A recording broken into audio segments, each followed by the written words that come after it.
So, looking back at the interview that we conducted yesterday and everything that we've said this afternoon as well, what would you say you leave behind at the school in terms of the change in the ethos which you talked about so eloquently yesterday? What's left? Well, I'm glad that you, Alex, are talking about the ethos at the end of our interview, because there are so many headmasters that when asked about, what is their development plan, and they say things like, I want to build a swimming pool. Yeah. I think they're getting the wrong end of the stick. The swimming pool may be a good thing to do, but it needs to grow out of the ethos.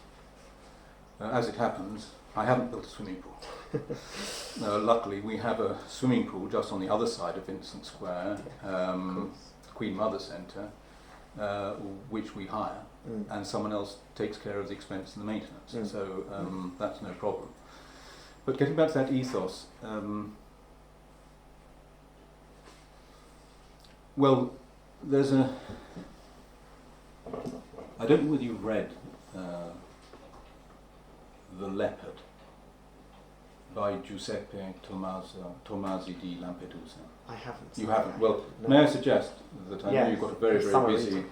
holiday ahead of you, but you may like to do so. It's written in an exquisite Italian, the Gatto Pardo, but the English translation available through Collins is very good. That was a seminal book which was published posthumously in 1958, I think. And it's one of my favourite books. And it talks about how southern Italian culture has changed, particularly in Sicily. And one of the main characters says something along the lines, se vogliono che tutto rimanga com'è, bisogna che tutto cambi. In other words, if we want things to stay as they are, things will have to change. Do remember that for the future. You cannot remain static. You have to be changing if you want to stay as you are. If you want to stay at the top of something, you have to be changing. But most importantly, if you want the ethos to remain strong, and the ethos for me of a school is everything.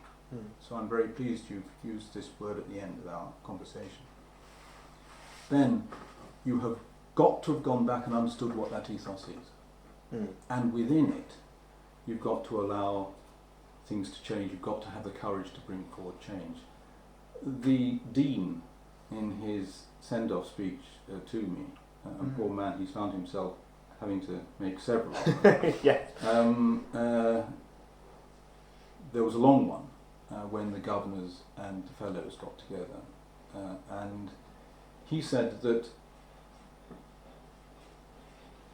the big, I'm not quite sure whether he used the word trick, but the success of the headmaster has been to transform Westminster without anyone noticing that it has changed. That is because together we've gone back to rediscover that ethos.